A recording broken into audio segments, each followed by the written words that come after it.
I, 22 female, recently gave birth to a baby girl. My husband, 27, and I are both huge geeks. We basically met at a cosplay convention.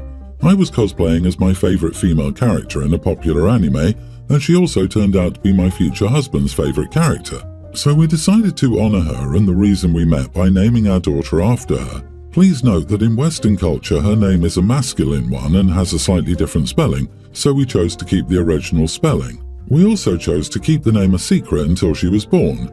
Important detail, my sister-in-law also has a daughter, Kaylee. It's not an actual name, but you get the spirit. I think that it's hilarious and dumb to give your kid a name with spelling like that, but I've never made any comments about it as it's her business after all, and my kid's name is rare and unusually spelled as well. As I delivered my daughter and we were out of the hospital, we finally disclosed her name. Most of our relatives were okay with her name, some even said it was beautiful. However, my sister-in-law lost it. She said it's a stupid name and deciding to name a kid after a fictional villain is idiotic. She also threw in some awful words, including the worst swear word aimed at my daughter and me. I'm Asian American. It was expected as she often made snarky comments about our hobbies and interests. However, this time I lost it and yelled at her, saying that it's our decision to name our kid and that it was better than Kaylee. She started crying, saying that I was unreasonably rude, and stormed off. My husband and mother-in-law took my side and said that I was right and that my sister-in-law overstepped the boundary. However, my sister-in-law continues harassing me, demanding an apology, and even managed to turn some of our mutual friends against me. So, am I the idiot? Edit, my baby's name is Conan, after Conan from Naruto. You named a baby girl Conan? Oh my. Oh my. For your daughter's sake, I hope everyone in your area knows anime and doesn't immediately jump to Conan the Barbarian instead. I was thinking of Conan the Barbarian too. I wish parents would think of their kids before trying to do something unique and sentimental for their selfish reasons. A kid isn't a dog or a cat. They're a human who has to deal with the repercussions of their name. Second names exist for this reason. First name, canonical name. Second name, every stupid sentimental crap you wanted to name the kid, but your brain worked and you didn't. Seriously, why don't people stick to weird middle names? Give the kid a chance. I also think of the Barbarian, but I'm 35. I don't think the little kids in play school with Opie's daughter will be as well versed in 80s Arnold Schwarzenegger movies as we are. I don't really like the name, to be honest, especially with the K spelling, but I'm not sure the repercussions are any more dire than sometimes being mistaken for a boy. Congrats, you're both idiots. Conan and Kaylee, seriously? Everyone's the idiot here. The sister-in-law was out of line and there's zero excuse to be throwing slurs around, but Opie is still an idiot for doing this to a child. For one thing, she'll be dealing with extra bullying on that name from kindergarten through high school. There's always going to be someone who brings up Conan the Barbarian. That's the name she will have to put on resumes and job applications. Is it fair? No, but it's the way it is. Children are not inanimate objects that you can stick an enamel pin on so people know your fandoms. Yes, Conan is a legitimate name in Japanese culture, but you specifically named her that for a Naruto villain. You made her life so much more difficult than it needed to be for a nerd reference. She's a human being, not a prop to strengthen your nerd cred. Poor kid. I wish people would realize that the kid is the one who has to live with the name they're given. My son has been married to his wife for 2 years at this point. We get along as well as water and oil. I keep my distance because I don't like dealing with her. She's a horribly picky eater. I don't know why, but truly I don't care because she's a pain at restaurants. We try to go anywhere and we have to change places multiple times so she can have something to eat. She makes the servers jump through hoops so she will have something she likes, and if anything is wrong, she will complain about it or pout in the corner. Example, she got a quesadilla, removed everything on it, and when it came out she sent it back because there was sour cream on the side. It wasn't touching anything, and she made a huge deal about her food being wrong. She doesn't have allergies either. What made me dislike her is that she complained about the food at a funeral. They had a sandwich spread but went on about its gross multiple times. So I had a dinner yesterday and I invited everyone but my son's wife. My son wasn't invited either, but he was on a business trip. My other daughter-in-law posted it online and I got a call from daughter-in-law. She was angry I didn't invite her and asked why. I told her it was because she was an embarrassment at dinners and I wouldn't be inviting her to dinners. She called me a jerk and hung up. Now my son is on my butt and I'm wondering if I should apologize or not. Edit, I'm gonna say it. It doesn't matter if she has an eating disorder or is on the spectrum. Both those groups know how to act at a funeral or restaurant. It may be harder, but they can. Not the idiot. She openly complained about the sandwich spread at a funeral. That's all you have to point out to her, to your son, and to anyone else who challenges you on this. She behaves at mealtime like a decent human being, or you, for one, will not invite her to dinner. Geez, I'm a picky eater, but if a restaurant or event doesn't have a single entree or salad or dish dessert that I like, then I keep my mouth shut, have a soda or drink and eat at home. The problem isn't the food, it's the behavior. I'm with you. She can't even shut up about the food at a funeral. Talk about disrespectful. This isn't about her being picky, this is about her behavior. She is disrespectful, childish, impossible to please, and makes everyone else suffer. I've met elementary school kids with better manners. She is controlling the whole thing and she knows it, making you switch places to eat and running the servers ragged. She has to be the center of attention, and I wouldn't tolerate her shenanigans. Leave her out of more things, and I bet she calls her jets. Don't be afraid to tell her to her face why.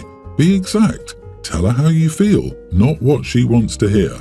Stop tiptoeing around this chick. I, 23 female, have been married to my husband, 27, for about 3 years. Our first child is a few months old. I've known my in-laws for over 5 years. We used to have an amazing relationship until 6 months after our wedding, when we had our first miscarriage. We knew we were going to miscarry before we told them we were pregnant. Since they asked about grandchildren every time we saw them, my husband told them in private that I was pregnant and having a miscarriage and asked them not to mention anything about it. I was having a horrible time with it. We went to their house the next day and they wouldn't stop talking about it. This never stopped. Fast forward to a year and a half later, we were pregnant for the third time, first baby. We told my in-laws at 6 weeks. I wanted to wait, but my husband didn't. We asked them not to tell anyone, but they did anyway, and wouldn't stop after explicitly being asked multiple times not to. They keep overstepping throughout the pregnancy. They wanted to be there when the baby was born. I said no, and my husband and I fought about it. After the baby was born, we told them not to kiss the baby. The baby is 2 weeks old. Father-in-law kisses baby. We tell him not to kiss the baby, and he says it's not a big deal. 4 days later, we see them again. Father-in-law kisses the baby on the face and I cause a scene, take the baby and leave their house. My in-laws and husband say I overreacted and disrespected them. We didn't go back for 2 months. Now, when the baby is about 3 months old, I agree to take the baby back for a visit. Father-in-law holds the baby until she needs to eat. The baby is exclusively breastfed. As I'm feeding her, father-in-law says, "No more booby once she starts teething." I feel it isn't his place to tell me how or what to feed my baby. We're not close, and talking about anything personal makes me uncomfortable, so him talking about my breasts at all is uncomfortable for me, but I don't say anything. He then tells me that I need to start giving the baby rice cereal. I tell him I'm not doing that, and I explain why, and he tells me that her doctor will put her on it soon, completely ignoring what I said. Mother-in-law then wants to hold the baby. Baby is very upset. I let her try to comfort the baby, but it isn't working. I go to stand next to my husband. Mother-in-law thinks I'm telling him to take the baby away, so she bitterly says, "You don't need to talk to him." This upsets me as I didn't say anything to him, but also I can say whatever I want to my husband. But again, I say nothing to her. After a few minutes, my husband takes the baby from mother-in-law and gives her to me.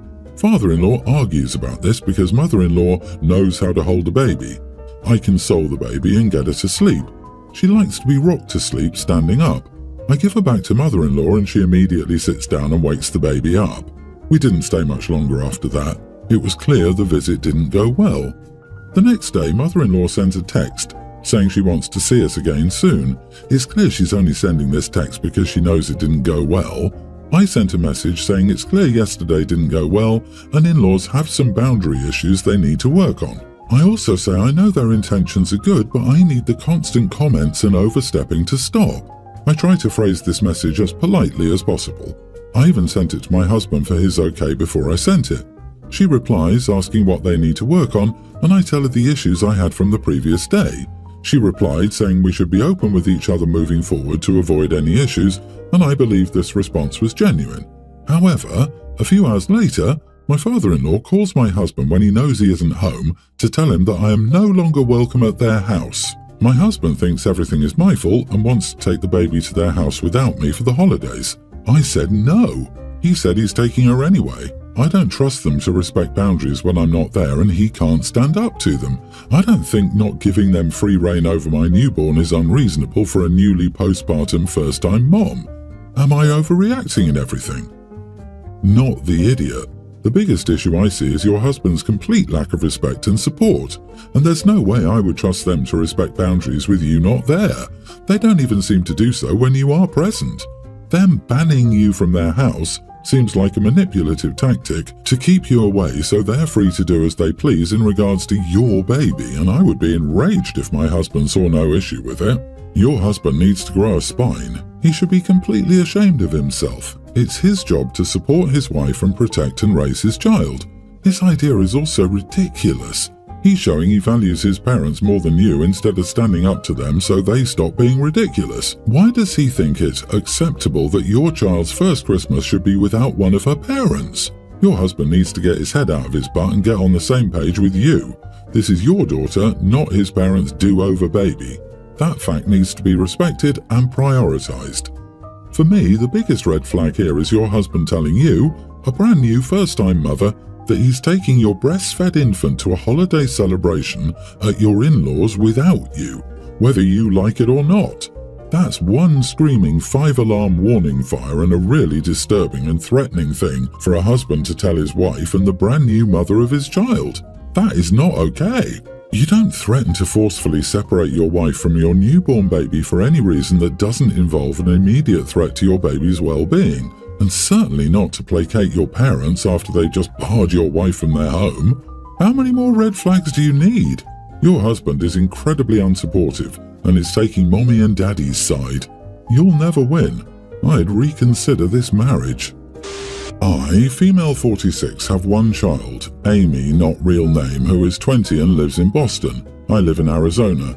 She's recently gone through a bad breakup, and while I'm relieved she's not with him, Amy is not handling the breakup well. For some context, since she was young, she lacked resilience and needed a lot of guidance to get through things. As her mom, I'm happy to do this and believe it's my job. My husband, Amy's dad, supports this and would fly to see her instead of me, but we agreed it would be better if I went. The issue is, it's my friend's 40th birthday. She has 2 younger children and was really excited to go out. Other people are attending. I told her why I couldn't attend, and she responded by saying it was ridiculous and I needed to cut the cord, in addition to pointing out other times my husband and I had cancelled to see or tend to Amy. While I think it's justified to cancel plans for my daughter, am I the idiot for cancelling them for this reason?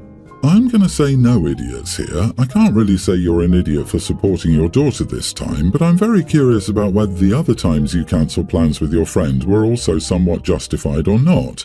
To be honest, I can see why your friend's patience is starting to wear thin. Continuing to drop everything to go see her is not going to help your daughter's lack of resilience at all. If anything, you might be crippling or enabling her.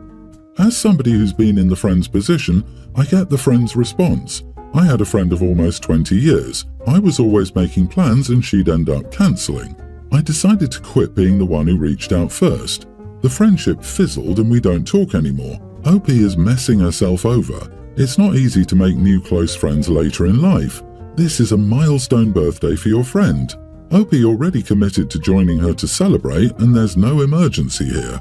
Opie can fly to see her daughter the day after the birthday outing and video call her daughter to commiserate in the meantime. It doesn't matter. It doesn't matter how old my child gets. I would drop everything if they needed me. I get that you shouldn't enable your child, and I would never want to do that, but this situation calls for it. She's 20, so she's still immature, but this was also probably a big love. The first heartbreak is the absolute worst. Opie wants to be there for her daughter who's having a rough time. The girl is 20. There are lots of breakups in her future. It sounds like you need to go to her more than she needs you to come. Frequent phone calls or have her come home if she can for a few days. If at 20 she's struggling worse than the average 20-year-old with a breakup, she needs an appointment with a professional. LOL. My daughter has resilience issues. Proceeds to fly to Boston whenever she stubs a toe. Your friend has a point. You are the idiot. I think by running to her side the moment things get tough, you're ultimately doing your daughter a disservice. You can be supportive in many ways while always teaching your daughter independence and resilience. My wife and I have 3 children, and this situation involves our 2 oldest. Back when they were young, we had crazy work schedules. On the other hand, her brother has a job and position where he can come and go as he pleases, so we help with our children. The 3 of us took turns taking the kids to school and picking them up. The kids sometimes stayed with him for a day or 2. When they grew older, our work schedules stabilized, so we didn't rely on him as much.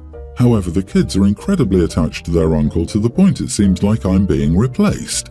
Once, when our daughter ran out of panty liners, she called her uncle to ask him to pick her up some. My wife was at work, but I was working in the yard and she didn't think to ask me. A year ago, our son was questioning his orientation, and instead of coming to his mother or me, he went to talk to his uncle. And then my brother-in-law told my wife about their conversation. I was the last to know about it. On our daughter's last birthday, she was most excited about his gift because he got her the exact model and colour tennis racket she wanted. She didn't take a second look at my present. The last straw happened earlier today when our son was sick at school. Instead of calling me or his mother, he called his uncle. Brother-in-law texted us about the situation and asked my wife to call the school so that he could pick up our son. I was home and no one asked me to do it. I was furious when brother-in-law dropped our son off. I confronted him about overstepping our family's boundaries and we argued. I told him to leave our house and leave our children alone. My wife just got home from work and we argued. She doesn't like how I talk to her brother, but I don't like how I'm being left out of my children's life. She said we're lucky to have him help us, but I don't want his help anymore. Am I wrong to want to be in my children's life? You are the idiot. If your children don't feel they can confide in you or depend on you, that is not your brother-in-law's fault. It's not your children's fault. It's not your wife's fault. You must look at what you're doing to be involved in their lives. Being present is not the end of the story when it comes to kids. They say it takes a village to raise a child. He is part of their village. Your story reads like you're more concerned about your feelings of jealousy than you are about anybody's well-being. This is all about your feelings of inadequacy, so maybe work on becoming adequate instead. He doesn't want to build relationships. He wants them to confide in him when they don't seem to trust him. His attitude and whining here are excellent examples of why they may not like him. He expects that by creating them, they should only turn to him while he doesn't need to put in any effort. The uncle put in the effort to build relationships for several years, and OP expects it to be automatic for him. Yeah, OP is a major idiot, so instead of becoming a proper father to his kids, he will take away their only true father figure, making them angry and pushing them even further away from you, OP. And you really think getting rid of brother-in-law will automatically make them close to you? No, you've actually got to be a good dad yourself, not just get rid of their uncle. And it's incredibly selfish. You're going to make them suffer because of your ego. Jesus, you are the idiot massively.